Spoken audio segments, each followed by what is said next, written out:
I want you to close your eyes for just a moment. Try to remember a specific sound or smell from your childhood. Perhaps it is the sharp, earthy scent of Greek coffee boiling over a small brass bricky, or the distant, rhythmic clicking of your grandfather playing with his amber komboloi on a warm Sunday afternoon. Do you feel that sudden warmth in your chest? Today, we are taking a gentle journey back to the 1960s, 1970s, and 1980s in Greece. We are going to talk about 20 everyday things that were completely normal back then, but today they are absolutely illegal or considered completely absurd. These are not just forgotten habits, they are pieces of our soul. And wait until you hear the very last one on our list, because it is perhaps the most touching reminder of the rebellious, beautiful youth we all once shared.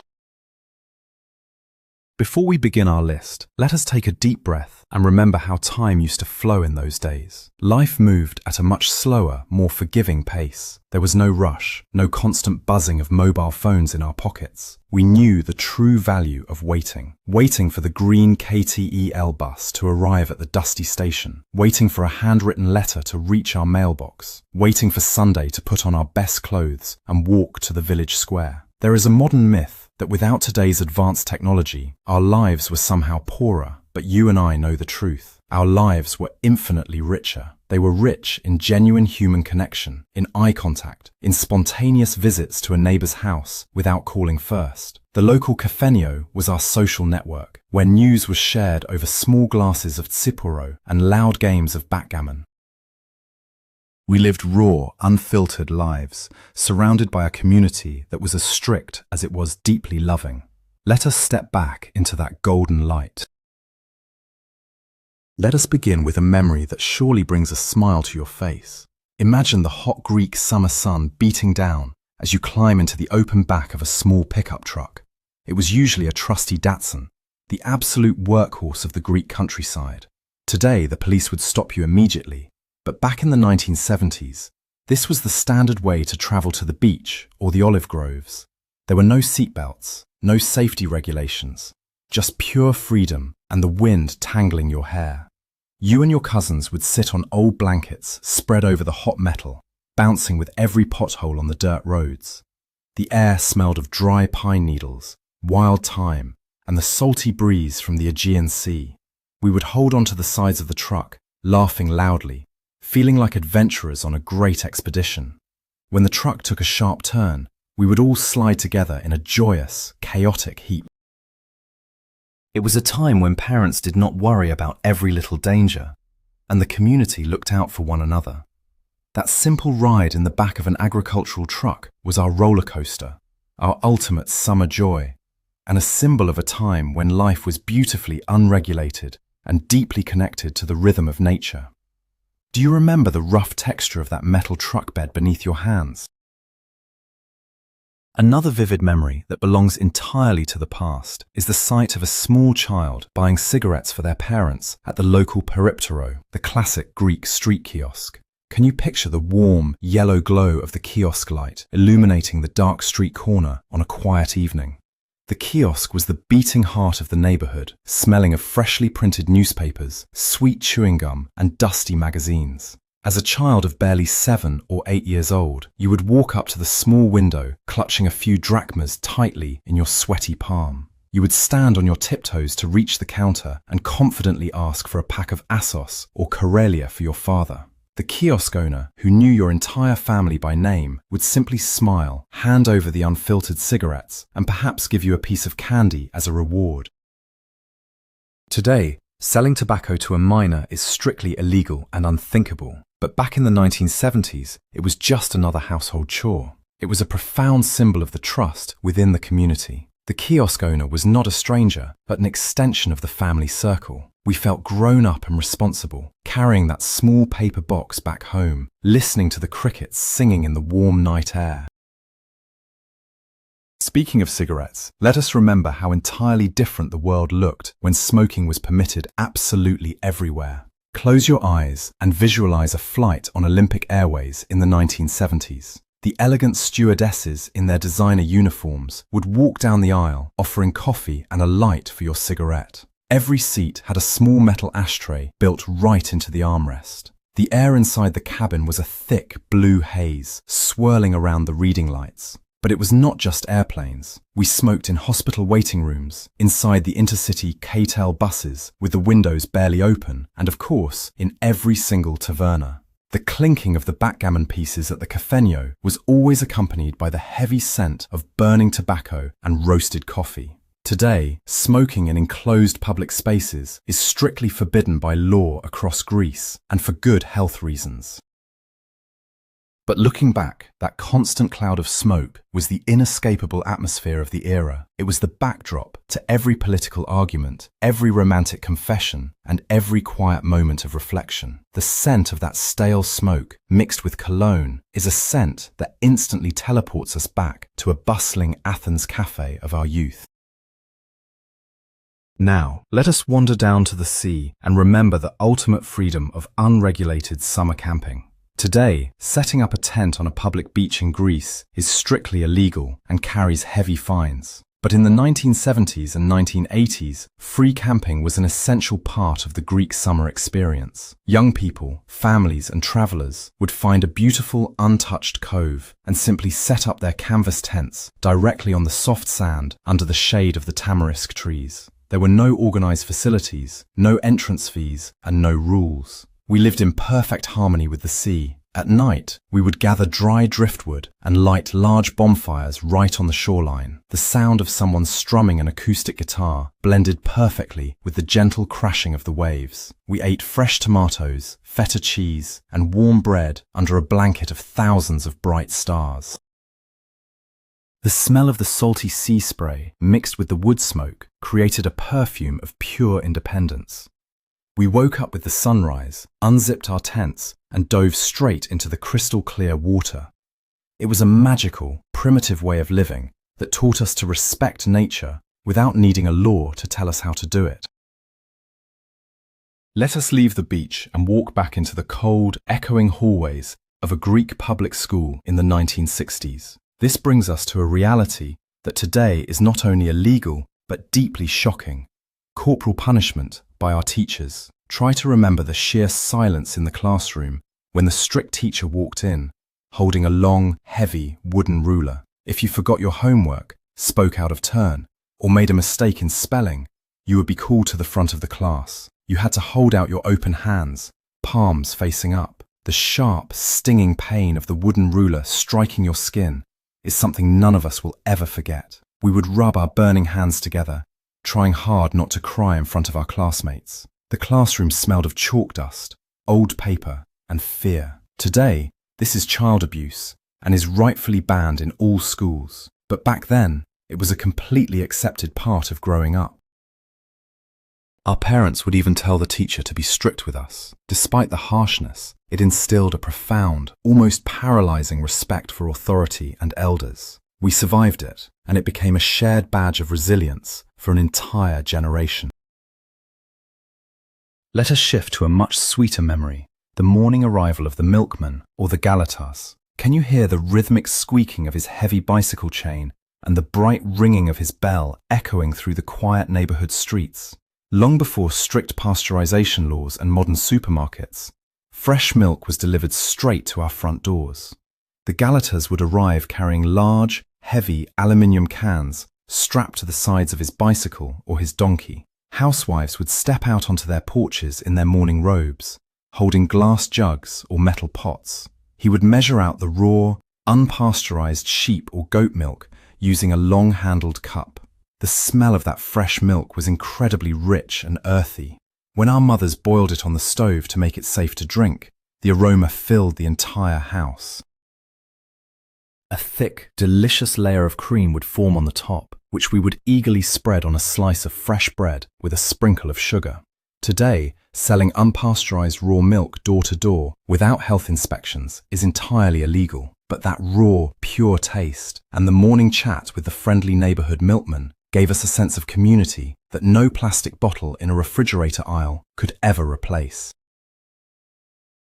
Now, let us experience the thrilling, chaotic energy of the authentic Greek nightlife. Imagine stepping into a crowded bouzoukia club in the late 1970s. The music is deafening, the bouzouki is crying, and the singer is pouring his soul into a heartbreaking song. And then, the ultimate expression of passion, the smashing of plates. People would buy towers of plaster plates and hurl them onto the dance floor, directly at the feet of the singer. The loud, sharp, crashing sound of breaking plates echoed continuously. The floor would be covered in a thick layer of white plaster dust and red carnations. We would dance right on top of the sharp, broken pieces, feeling the absolute peak of kefi, that untranslatable Greek word for high spirits and profound joy. Today, due to strict safety regulations and injury laws, smashing plates is mostly banned or heavily restricted, replaced almost entirely by throwing harmless flower petals. But throwing flowers simply does not have the same raw, cathartic release. The physical act of breaking something, the dangerous crunch beneath your leather shoes, the dusty air smelling of sweat and whiskey, it was a beautiful, chaotic ritual of releasing our deepest sorrows and our greatest joys. Let us talk about a form of travel that was built entirely on trust. Hitchhiking, or autostop as we called it in Greece. Today, getting into a stranger's car is considered highly dangerous, and hitchhiking is restricted on major highways. But in the 1970s, the roads of Greece were lined with young people holding up handmade cardboard signs. Whether you were a local student trying to get back to your village from Athens, or a foreign tourist exploring the Peloponnese, you just stuck your thumb out. Drivers would gladly pull over. It was completely normal. You would throw your heavy canvas backpack in the trunk and squeeze into the back seat of an old Ford or a Fiat. The driver would offer you a cigarette, and you would share stories of your travels. Sometimes, families would even share their homemade cheese and bread with you during the journey. The car smelled of warm vinyl seats, exhaust fumes, and the sweet scent of lemon trees from the open windows. It was a beautiful era of absolute trust in our fellow human beings. We did not view strangers as potential threats, but as friends we simply had not met yet. That innocent freedom to roam the country on the kindness of others is truly lost today. This absolute trust extended right to the front doors of our own homes. Think about life in a Greek village, or even in the quiet neighborhoods of Athens 40 years ago. We never locked our doors. Sometimes, we would even leave the heavy iron key sitting right in the keyhole on the outside of the door, just in case a family member needed to get in while we were sleeping. Today, leaving your home unlocked is an open invitation to criminals, and we hide behind heavy security doors and alarm systems. But back then, the neighborhood was our security system. If you were sitting in your living room, you might suddenly hear the front door creak open. It was not an intruder. It was your neighbor, Kyria Maria, walking straight into your kitchen, holding a warm plate of freshly baked moussaka or a bowl of sweet spoon preserves. The house smelled of lavender floor cleaner and the heavy scent of blooming jasmine from the courtyard. We lived in each other's pockets. Our lives were wonderfully intertwined. The lack of locks was not a sign of carelessness. It was a beautiful testament to the honesty and the unbreakable bond of the community we lived in. Let us take a seat at a rustic, hidden taverna in a small mountain village. You order wine, and the owner does not bring you an elegant glass bottle with a fancy printed label. Instead, he brings out a reused, crinkled plastic water bottle filled to the brim with his own homemade wine, or tsiporo. Today, strict European Union regulations and local health codes prohibit the sale of unlabeled, untaxed, homemade alcohol in commercial establishments. But in the 1980s, this was the only way to drink. The taverna owner would proudly pour the dark purple, cloudy wine into small glass tumblers. The wine was strong, slightly sweet, and smelled deeply of fermented grapes, damp earth, and oak barrels. It stained your teeth and warmed your stomach instantly. You knew exactly which vineyard the grapes came from because it was right down the road. We would clink our thick glasses together, shouting yamas, sharing stories under the dim light of a single bare bulb. It was raw, authentic, and completely unpretentious. The illegality of it today feels like a loss of our true rustic heritage, a time when the quality of a drink was judged by its taste and the honesty of its maker, not by a barcode. Now we reach a very special memory that holds the heartbeat of the Greek youth, the legendary pirate radio stations. In the late 70s and early 80s, state broadcasting had a strict monopoly on the airwaves. Independent radio was entirely illegal, but young people, driven by a deep passion for music and a need to express themselves, built amateur transmitters in their small bedrooms. They became the famous radio pirates. Can you hear the sudden crackle of static on the FM dial, followed by the warm, slightly nervous voice of a teenager broadcasting under a fake name? The room smelled of hot electronic tubes, soldering iron smoke, and dusty vinyl records. They played forbidden rock music, heavy metal, and passionate Laika songs. Listeners would call the landline to dedicate songs to their secret crushes. It was a beautiful, romantic rebellion.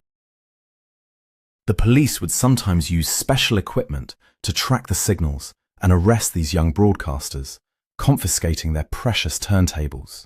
Today, with thousands of digital stations, the magic is gone. But back then, finding a pirate station on your crackling radio felt like discovering a secret club, a hidden frequency where the true voice of the youth could soar freely into the night sky. Let us travel to the magical midsummer night of St. John, the feast of Clydonus in late June. Today, lighting large, uncontrolled bonfires in the middle of a paved city street is a severe fire hazard and strictly illegal. But decades ago, the entire neighborhood would gather in the narrow streets as the sun went down. Every family would bring out the dry, withered flower wreaths they had hung on their doors since the 1st of May. We piled them high in the center of the crossroad and set them heavily on fire. The flames leaped high into the dark sky, casting long, dancing shadows on the white walls of the houses. The air filled with the thick, intoxicating smoke of burning dry chamomile, roses, and wild herbs. And then came the most thrilling part. Young men and children would take a running start and jump directly over the soaring flames, shouting for good luck and health. The heat would hit your face instantly, and the smell of singed hair and smoke lingered on your clothes for days. We held hands, laughed, and felt protected by the ancient magic of the fire. It was a communal ritual of purification that transformed a normal street corner into a sacred, fiery playground. Let us look at the streets again and remember the sight of an entire Greek family traveling on a single small moped, the beloved Papaki, specifically the legendary Honda Cub. Today, strict traffic laws dictate helmets, proper seating, and passenger limits. But in the 1980s, the Papaki was the family car for many working-class households. It is a sight that seems absolutely unbelievable now. The father would be driving, gripping the handlebars tightly. Sitting sideways right in front of him, balancing on the metal spine of the bike, was the youngest child. Behind the father sat the mother, wrapping her arms securely around his waist, and sandwiched safely between the mother and father was the second child. 4 people, no helmets, weaving through the chaotic traffic of Athens or the bumpy dirt roads of an island. The engine buzzed with a high-pitched, struggling sound, and the air smelled heavily of 2-stroke exhaust and hot asphalt.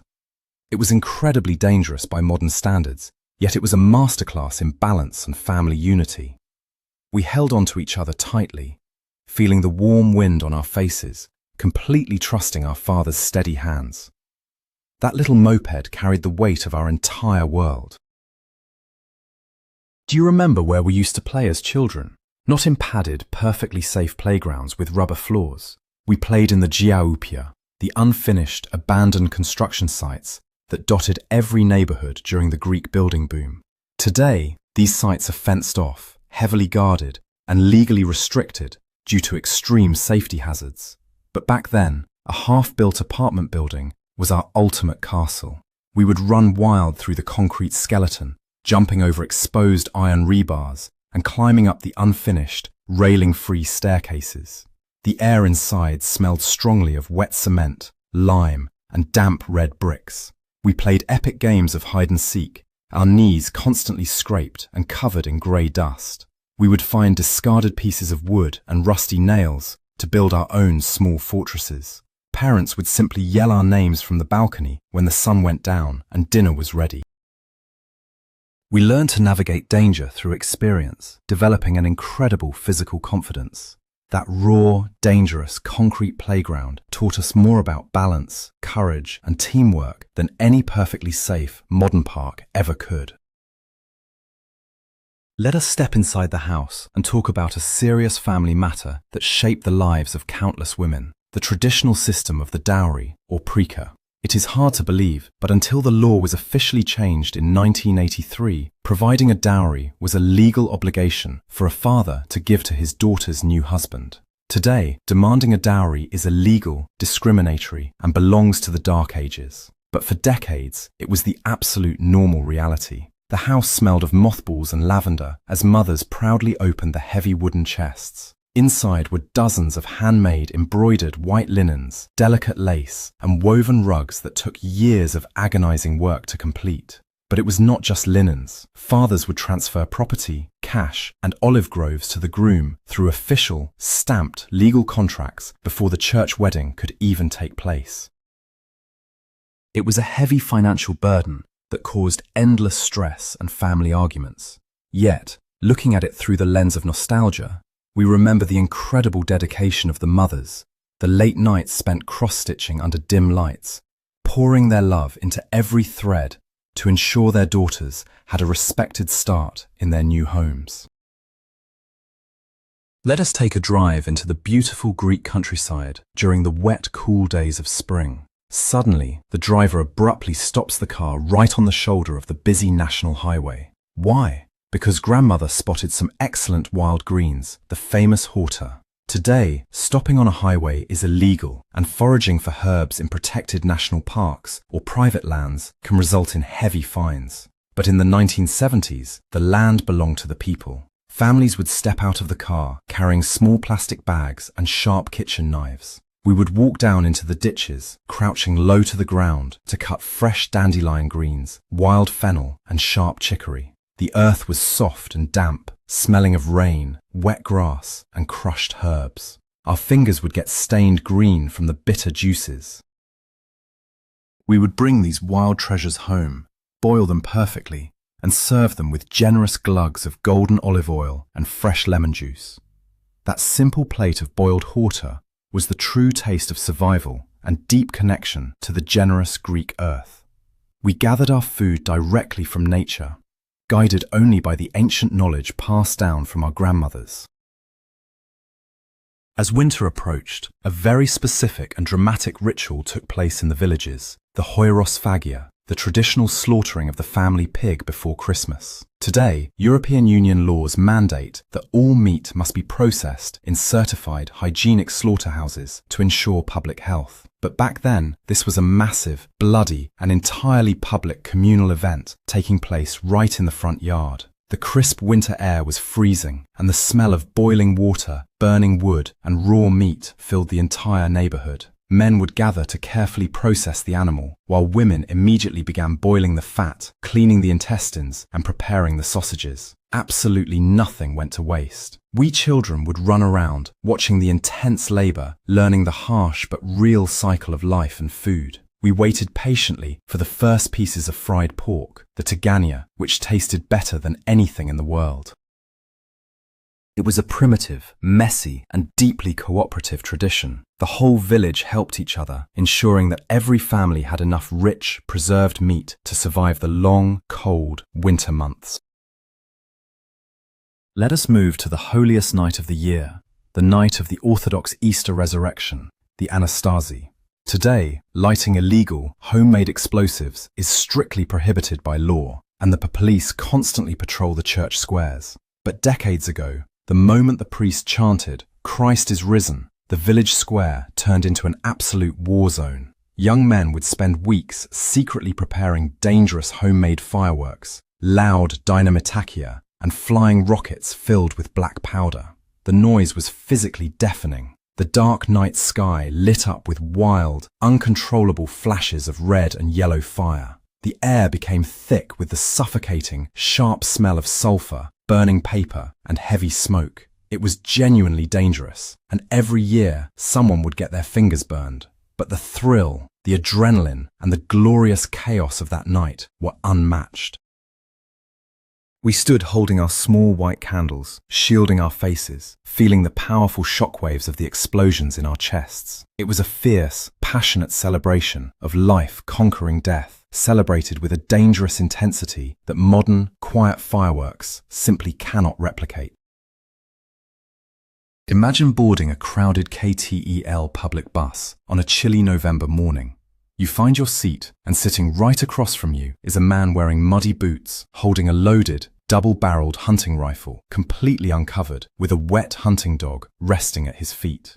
Today, carrying exposed firearms on public transport is a severe criminal offence and sounds absolutely terrifying. But in the rural Greece of the 1970s, during hunting season, it was a perfectly normal Tuesday. Hunters would use the public bus to get to the mountains. The bus smelled strongly of wet dog hair, damp canvas jackets, and a faint hint of gun oil. The driver would casually chat with the hunter about where the wild boars or the partridges were hiding that day. No one panicked. Mothers did not pull their children away in fear. The gun was simply seen as a tool, like a farmer's hoe or a carpenter's hammer. It was a society that had a completely different relationship with weapons, rooted in rural survival rather than urban violence. That calm acceptance on a bumpy bus ride is a stark reminder of how deeply our societal fears have shifted. We have reached our final memory. Think of a crisp autumn afternoon in the backyard of your family home. The ground is covered in dry, golden leaves. It is time for the seasonal cleaning. What did we do? We swept the leaves, the dry twigs, and the household paper rubbish into a large pile, and we simply set it on fire. Today, burning garbage and leaves in residential areas is illegal due to pollution laws and the risk of starting massive wildfires. But back then, the slow burning of the autumn yard waste was a comforting, seasonal ritual. We used heavy brooms made of tough, dried heather branches. The thick, white smoke would rise slowly into the pale autumn sky, drifting lazily over the neighborhood walls. The smell of that burning smoke is perhaps the most nostalgic scent of all. It smelled like the end of summer, like warm earth, like home. We would stand around the fire, warming our cold hands, watching the bright red embers slowly turn into grey ash as the evening light faded. It was a quiet, reflective moment that marked the changing of the seasons, a simple act of clearing the old to make way for the new. As we watch the smoke of those autumn fires slowly fade away, we must ask ourselves a deeper question.